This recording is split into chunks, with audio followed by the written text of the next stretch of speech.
uh, wherever you are in the world. Good morning, good evening, good afternoon. Let's just get that screen share. This is what we're going to be talking about today. So my name's Colin McElwee. I'm sitting here in Barcelona. I'm joined by Rebecca in the US. Get this there.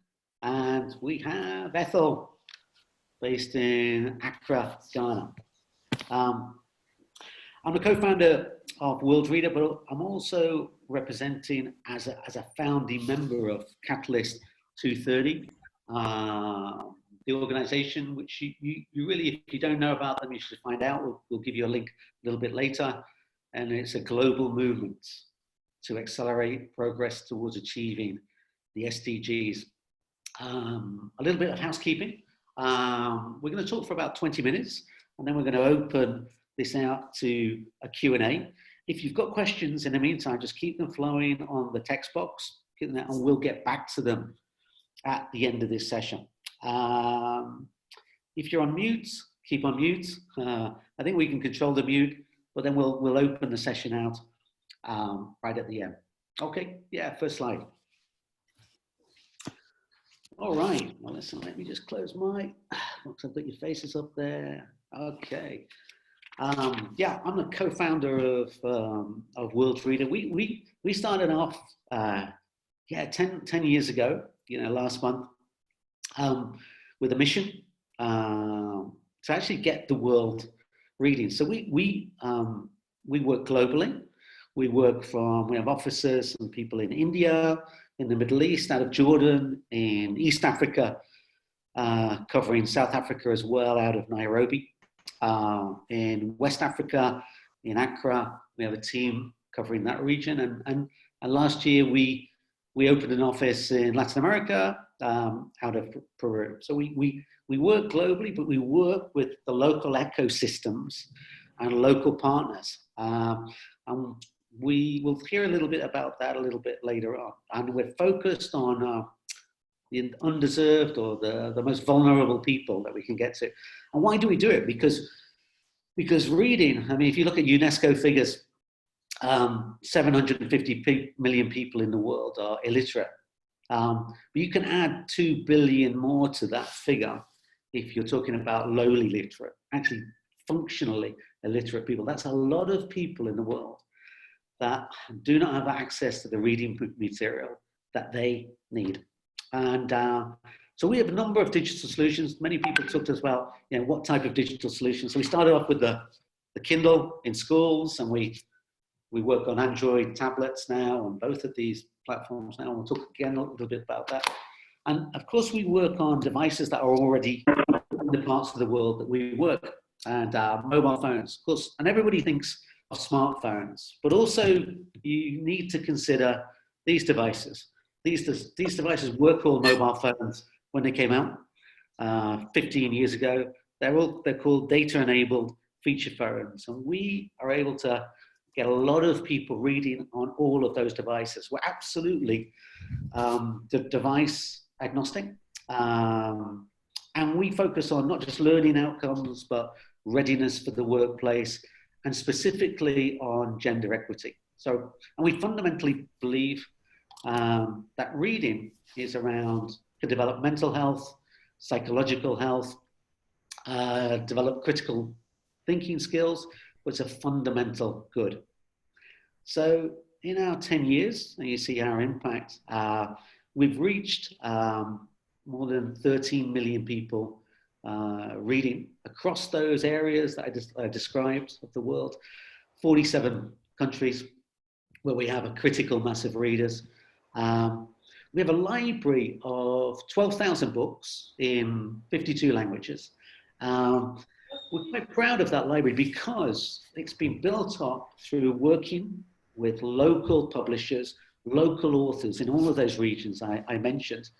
And it's really to actually the barriers to actually creating relevant, engaging material have come right down. We actually used to have about 40,000 books, but because of the data that we get back on what's being read, and importantly, what's not being read, it's quite hard to read on a mobile phone, for example.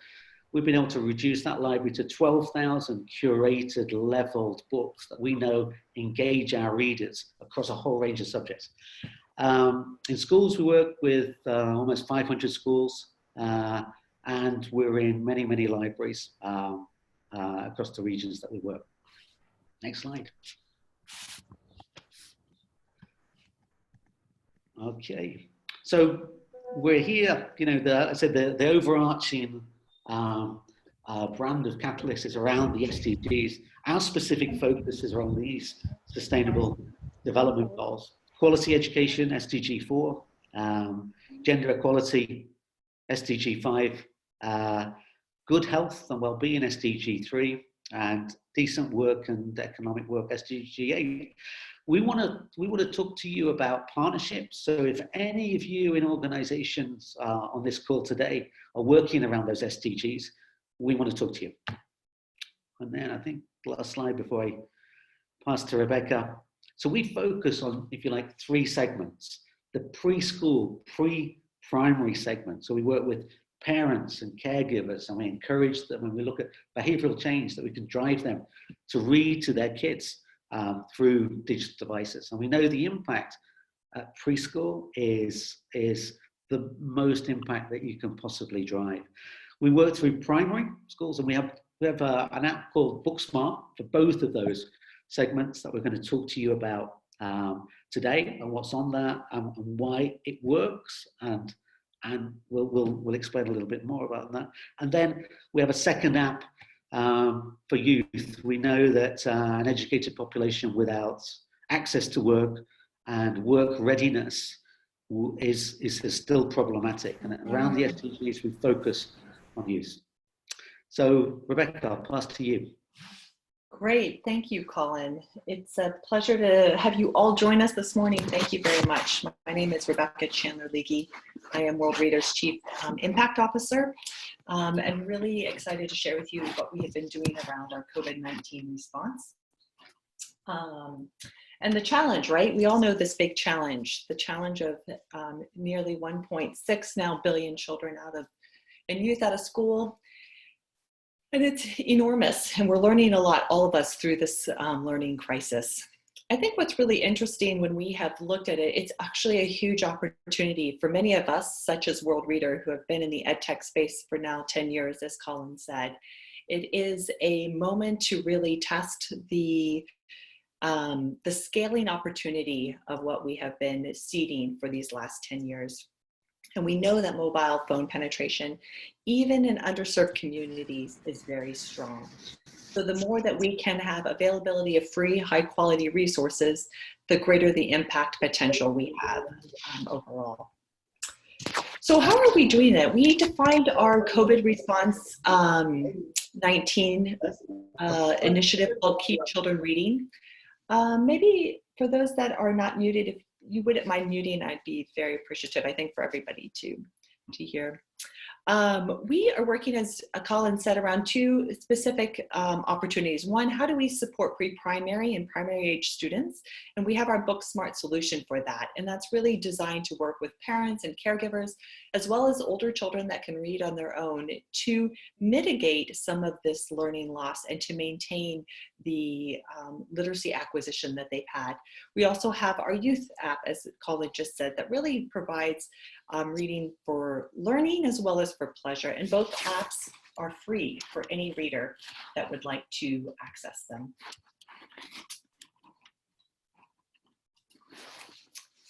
We know it's foundational, right? I think particularly we have seen books over the last number of years. We know it's foundational to education, but not only is it foundational in the best of times, right, to acquire literacy skills and for subject matter acquisition, but right now it's so critical to be able to have access to appropriate age, locally relevant content that can be used to mitigate some of this literacy or learning loss, as well as to be used as a psychosocial support. How can books help de-stress and provide an opportunity to engage as a family in a more positive way, a time to share, time to storytell, etc. I think in that regard, our apps have been developed really with families in mind. They're safe. I think often right now, as mobile phones are being used for all things related to our everyday life in some regards, it's really important right now to begin to look at how do we use them and provide a safe tool for parents that they have confidence that their children are reading the right type of information at this time. It's also made available because we want to ensure that the books can be downloaded. We know that data concerns are really quite significant at this time. We've heard a lot of feedback about needing to use your phone, as I just mentioned. Last year, last one fresh, I don't want that one. Yeah. And so we're really pleased, and we'll share a little bit about our partnerships in West Africa with Ethel, about how we've been able to zero rate some of our apps in order to provide this no data needs in order to read. Part of our content library is really around ensuring that they are locally relevant, as mentioned. So we do our collection for BookSmart for pre-primary and primary. In each of these languages of English, Spanish, Arabic, and Hindi, we have over 100 books that are freely available. They're designed based, categorized by age, by categories such as health and well-being, stories, and other categories that will really reflect what children really want to engage with at this time, or parents to be able to have something that they feel has a positive impact on their children's life. We're really pleased because not only do the books, as I mentioned earlier, relate to some of the learning, but they also relate to some of the fun and insight around COVID that is so needed. This story on the right has the illustrator Alex Sheffield, who wrote The Gruffalo, for those that may be familiar with that title. And so we've incorporated a number of COVID-19 stories that really help understand the situation, help reduce stress in a moment of crisis, the importance of hand washing, etc. And what's really interesting to see, and I think my next slide shows this, is how many times these books have actually been opened. One of my favorites is Bunty and Bubbly, and that's really cute story about how a girl understands the importance of germs and hand washing and so forth. I know that the first title, Hello, My Name is Coronavirus, was produced. I know it's been translated, I believe, in 20 some languages. It's had over 50,000 opens, of which we know that 12,000 have come through our application alone in terms of opening. So the power of data is also important to tell what stories are resonating, which ones are being read, etc. We also offer a premium. When we look at partnerships, and we first and foremost in our response wanted to ensure that we had something that was available for everyone. We also know that some of the international non-government organizations, UN agencies, some of those that are trying to work at a larger scale also require some additional services that can be supportive of the learning acquisition for families and for children and for youth. And so with that, we have a service that we offer that provides training for them, as well as reading data insights and partner branding. And I'll explain a little bit more about those services as we move forward here. So data insights, the power of technology, as we know, and if built correctly, can give really rich insights to around reading in particular, to understand what is actually happening, the learning outcomes that are critical to success for a school, a pre-primary, primary age student, and even for youth. So we have our own data dashboard that would be offered to partners. It offers many different types of reports. And I think what's really interesting for this audience is to understand, what are we measuring? For your pre-primary and primary, the time spent reading or the time is spent engaged with the book is incredibly valuable. It's one of the 5 T's of learning to read. So we do track how much time has actually been spent reading. And we also recognize that a book may be read and it may be only a few minutes, but there may be a whole conversation with families as well around that just extends that impact around the story, around the title. We can measure that time against international benchmarks, as well as really look at how many books have been read, Also important, you know, we need to read a certain amount to see gains. We need to read a certain amount to mitigate loss. And then also then what's popular, as Colin said, it's really important. We had a very large library as we grew, and we realized as we developed as an organization, as we understood readers better, that we needed to be curators. And so we really take our curation process very seriously, looking at how the books not only are engaging, but how are they supporting learning outcomes. Is there social emotional books integrated? Are we addressing gender themes? Really taking a strong curation approach, which is important to have a strong collection, and a collection that will be read by many. Digital behavior change campaigns, encouraging young readers. I think this is equally important. We know motivation to read is needed, not only to instill the value of reading in and out of school, but also to instill the practice of it. How do we keep children engaged? How do we keep youth reading? Because we know it is a vital importance to their continuing learning journey. So we've done a number of projects over the last couple of years. We've learned a lot. We have studies that we've done in India and in Jordan, and those are available on our website. And we're taking these learnings to apply within our current COVID-19 response. In a week or so, we'll be launching a reading challenge that will really be building off of this concept of how do you engage readers in a progressive process so that they can continue to develop that habit as well as that motivation to read. And as Colin said, Catalyst 2030 is about partnerships. It's about collaboration. It's about doing more together, because we know impact is that way. And we also know that it's really hard. It's very hard.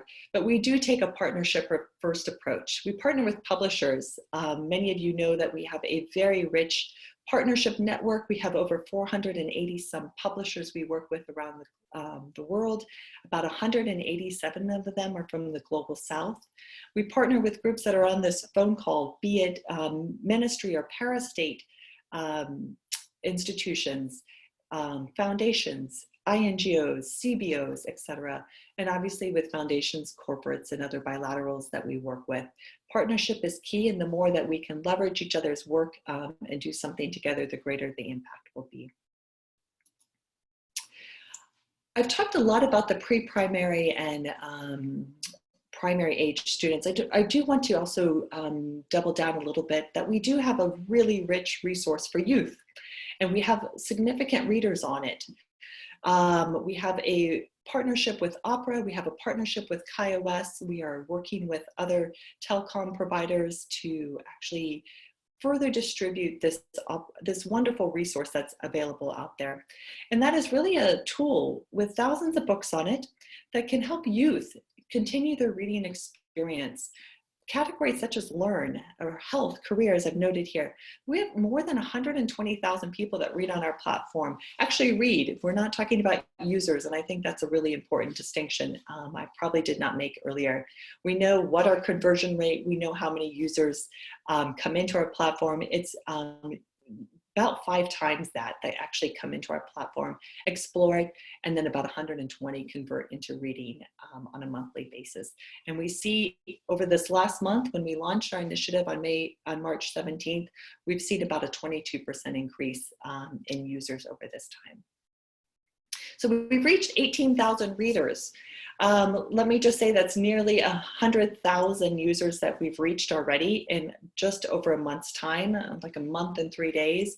And we are measuring the reading. We're measuring individuals coming in, actually going into the books, reading through the books, and taking our data very seriously and understanding where it's coming from, how to drive traffic, how to increase that readership, as well as increase our user base. I'm really excited to turn the conversation over to Ethel Satike, who is our Regional Director for West Africa. She is going to share with us firsthand what has been happening with our partnerships in Ghana in particular. And so with Ethel, I will turn it over to you to give us some insights. Welcome. Thank you, Rebecca. So I'll take it off with sharing our experiences here in Ghana. COVID has really thrown the whole world in a huge panic, and it was the same here since March 12th till now.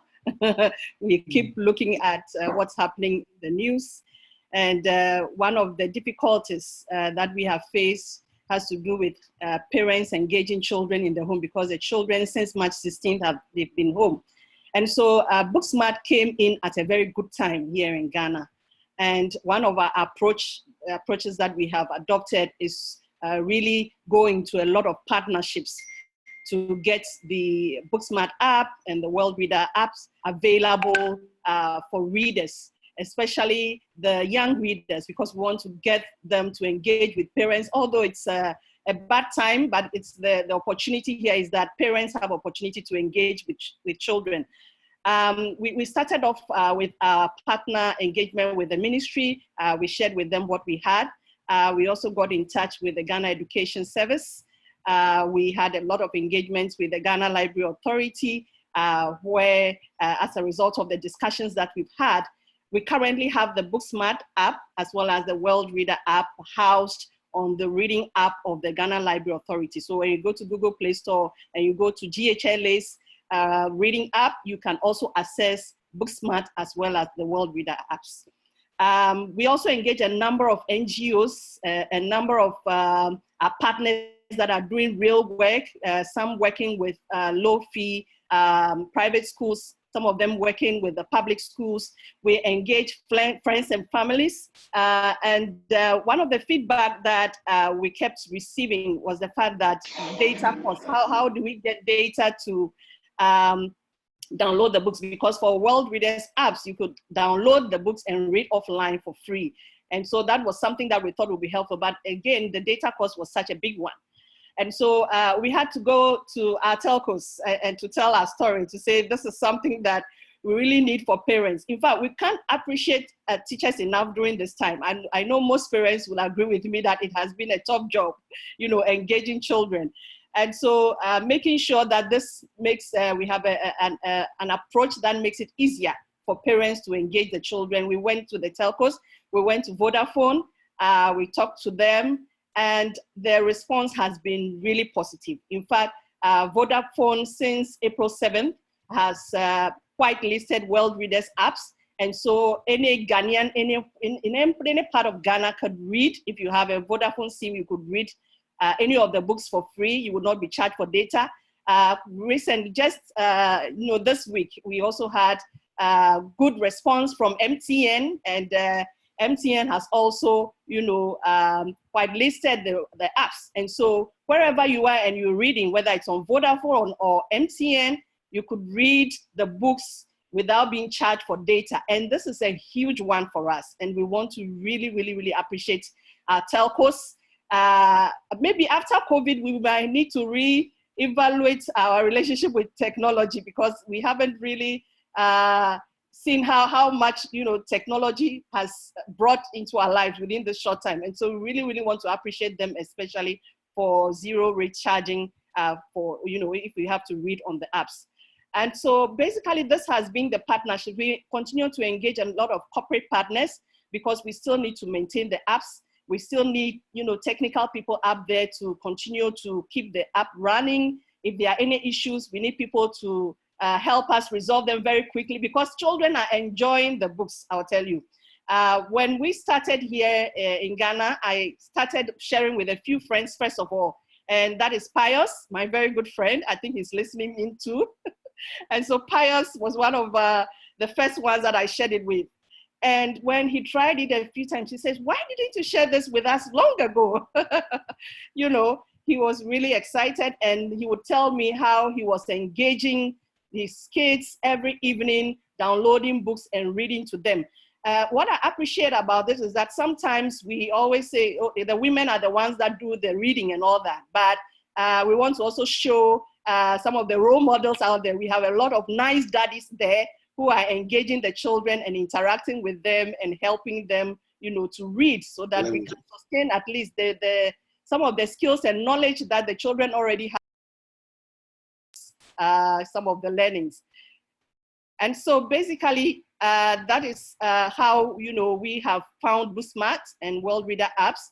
And we want to continue to engage as many people, want to go as far as Afram Plains, where we have a lot of children, want to go to Asankregwa, want to go far north in Wa, maybe Funsi, for example, so that all those vulnerable and marginalized children, you know, as long as the parents have a mobile phone, whether it's a feature phone, whatever type of phone it is, they can still have the books to read.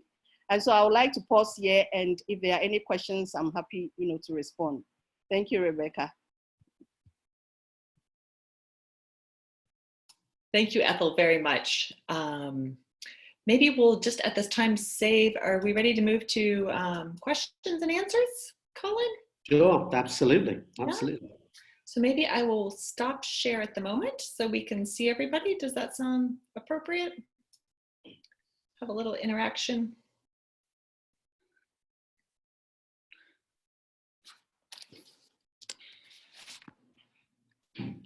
Maybe I can just help you shape your thinking, actually, because you know what you've seen there is fundamentally expertise about how to get certain reading material in the hands of people, but also to get it consumed and get it read. So we have a very strong partner first ethos, and that can be partners not just with education or reading organizations. That can be partners, as I say, with other SDGs, where other partners are working in SDGs, whether it's around gender, and you want to get messaging to large amounts of people, both boys and girls, that drive gender equity outcomes, whether it's about health. So think of us as much as a platform for your outcomes, as much as trying to fit in, if you like, with reading outcomes. It goes a lot wider than that. Well, we have two questions here. The first one comes from Sierra Leone, asking if there are some insights on how we can approach telephone companies or telecoms, and whether we could be working in Sierra Leone. So maybe I'll leave that to Ethel to respond, and I'll list one more question. And this one would be a great one for you, Colin, is how do we support more adult education in communities in sub-Saharan Africa, and any specific tools that are relevant to that? Please keep the questions going, but let's start with those two. Ethel, do you want to start with telecoms and any insights in Sierra Leone? And then we'll turn it over to Colin for more adult education, youth engagement. Sure. So Gillian, yeah, we've been engaging Gillian in Sierra Leone, so thank you for that question. Yes, I believe we can engage the telcos also in Sierra Leone. I believe they are really positive and really open to support a lot of initiatives to help parents. You know, they know it's a difficult time for everybody. And so I believe we can begin also to engage telcos also in Sierra Leone. I believe they would be able to help us there as well, so that we can get these materials and resources out there for parents in Sierra Leone as well. Yeah, just to take that question on adult education, as opposed, if you like, to youth, right? So we've had, number one, there's very little funding for that out there. It's really unfortunate, but major funding agencies, it's not a major area of focus. However, what we've found firsthand is that people have been using our app right across sub-Saharan Africa for exactly this purpose. And I remember a few years ago being in a village, actually, where nobody was actually from that village. They were all adults in a room because they felt ashamed to admit that they couldn't read. And they were using our app, and they were using children's books to read together. So there is a genre known as high-low. It's content made for adults, but it's a low level of literacy you need for it. And but it's about adult themes. It's not about children's themes. And we've begun to incorporate part of that into our library. Is it a major area of focus? I'd have to say no, but that app that's out there, I mean, think of it as a library. When you walk into a physical library, you can have anything in there. And if it's useful to drive other people's aims as well as ours, we'll have that in that library.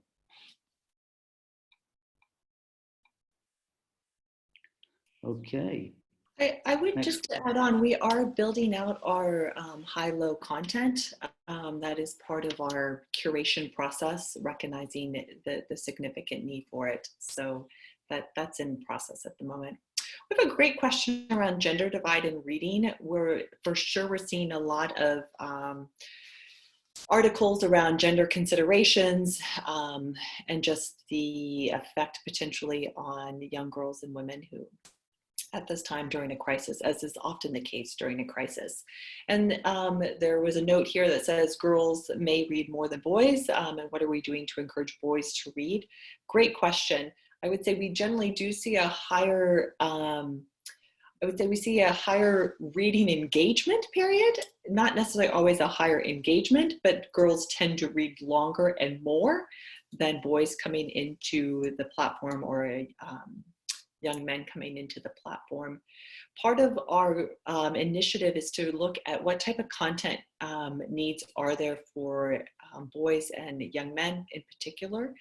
And I would say that is an area of our library we need to work on and grow, because it's incredibly needed. Like, how do you create the right amount of gender content, gender positive messaging for your young boys and young men at this time? So that is something we're building. I wouldn't say we have a strong collection of that yet in our library, but it's something that we're very much focused on and working with partners to try and generate. So that's maybe in some of, as response to your question there. I love that question from Sabira about, one of the Instagram one-liners. Can they not be reading more meaningful material? Well, it's kind of like we're a very market-orientated organization. So we kind of look at the realities of what people are actually doing and approach them in exactly the way that you're intimating there. So, okay, people are using Instagram, so they're going for short material and engaging material that's relevant to them. So what can we do in the reading sphere around that? Can we find material that is relatively short, or short chapters? Sometimes we take books and we chop them up and we release them. It's a 36 chapter book, but we'll release a chapter or two every week, so we can keep the reading experience short.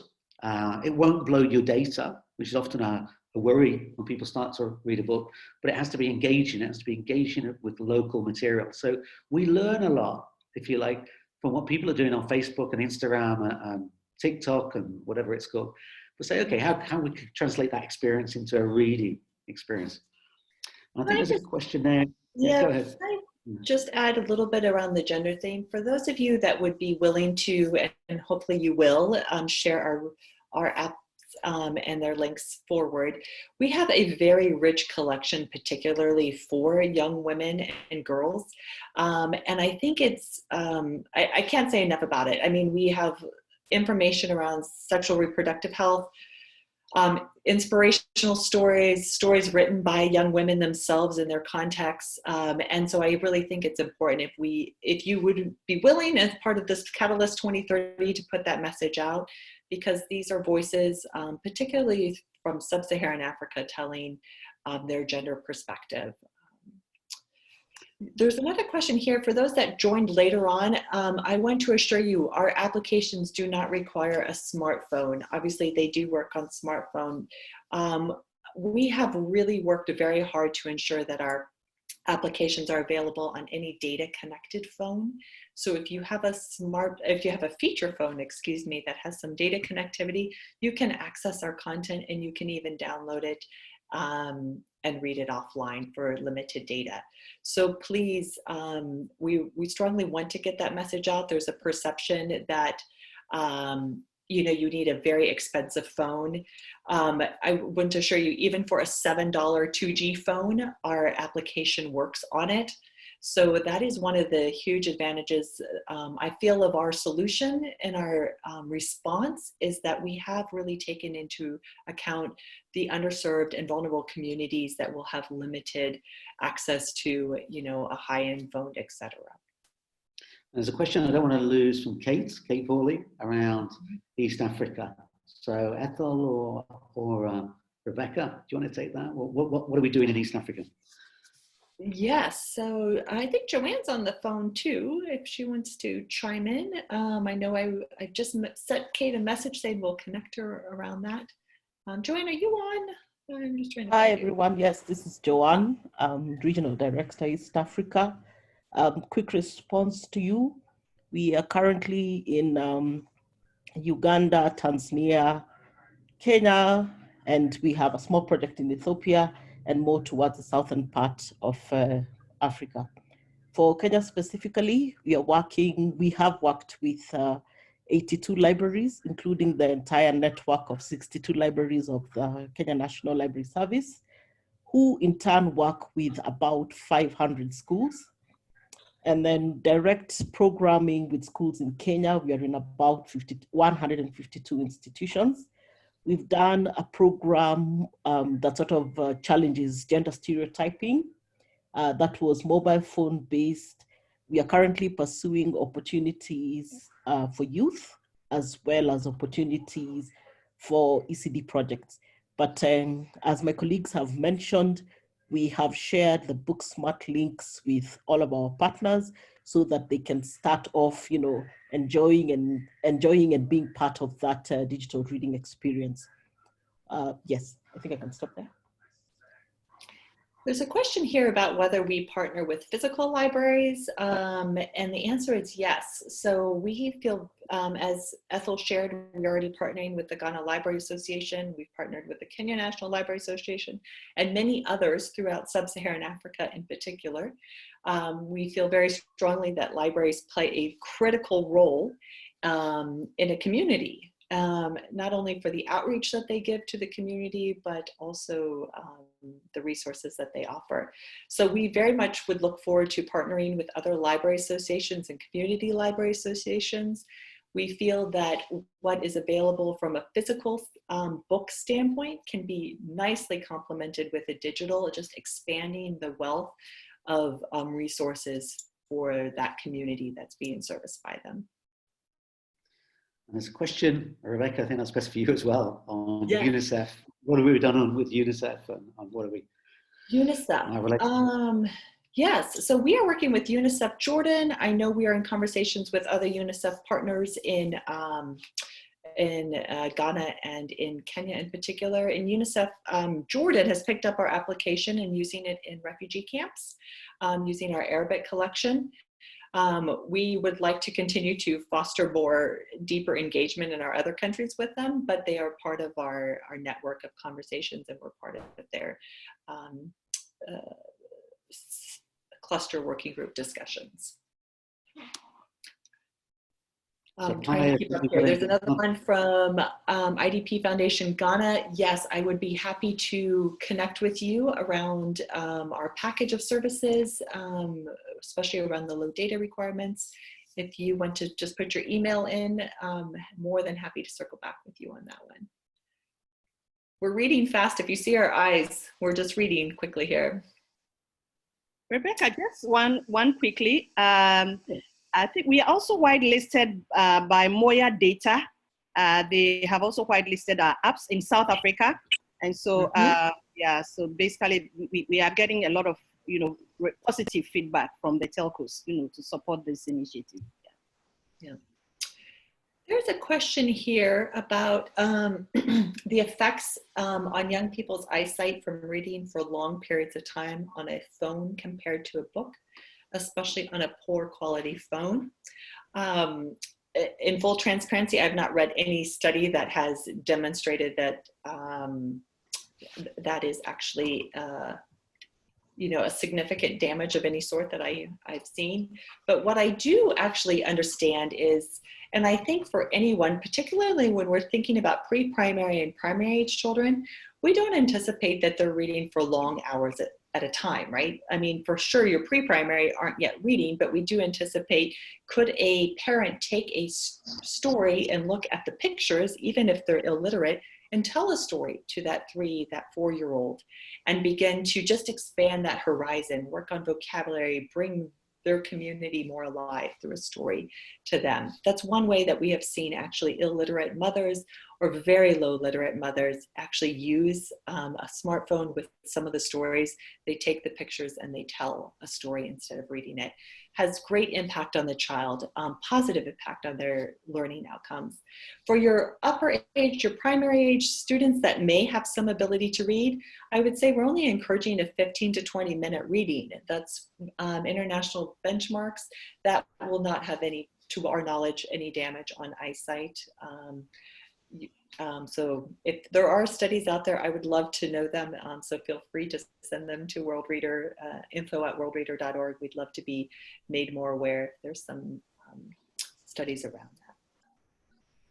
Yeah, I know Frederick well, so yeah, send it to me. Okay, great. Yeah, there's one for you, Bethel, on online reading in Ghana. Yes, Pius, it's absolutely free on MTN and Vodafone networks in Ghana. It's free, and so thanks to Vodafone again, thanks to MTN, we believe Airtel Tigo will come on board very soon so that we can reach very far. And so yeah, that is happening here in Ghana. Yeah, thanks, Pius. So, any more thoughts or questions? Or I do repeat, actually, do think of us as beyond reading. We're a platform, actually. If we can help you as an organisation to get your messages across, your contents across for different outcomes that complement the SDGs, you should talk to us.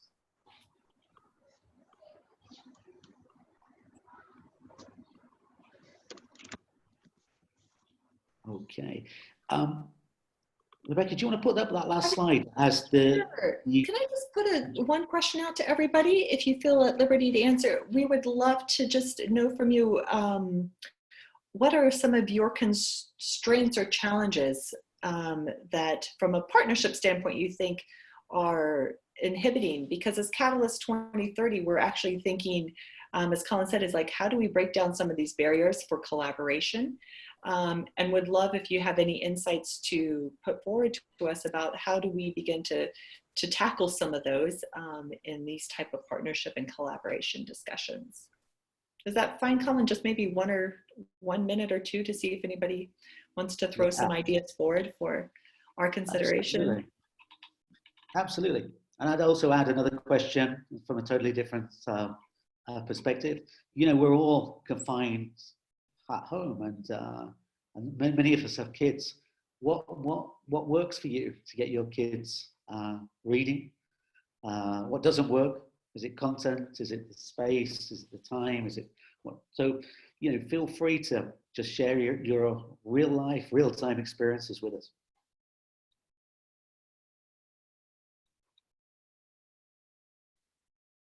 And Rebecca, you might want to put up that last slide that's got the contact points if people want to download the app and reach out to us independently afterwards.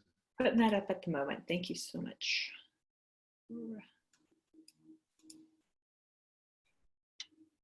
So if you're on this call and you have a phone, any type of phone, we encourage you to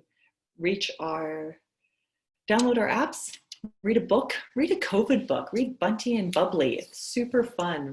Read it to a family member.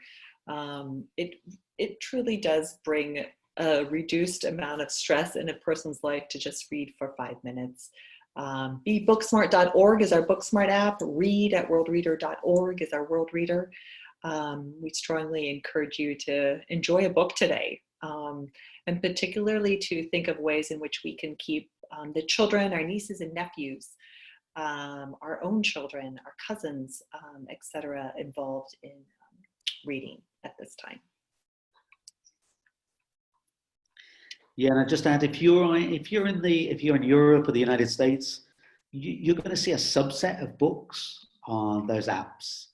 But if you're in one of the areas of the world that we work in, you're going to see the apps in your language, and you'll see the full library that we've got for that particular part of the world. So, how are we doing on questions? Anything more? Anybody? I don't see anything more, but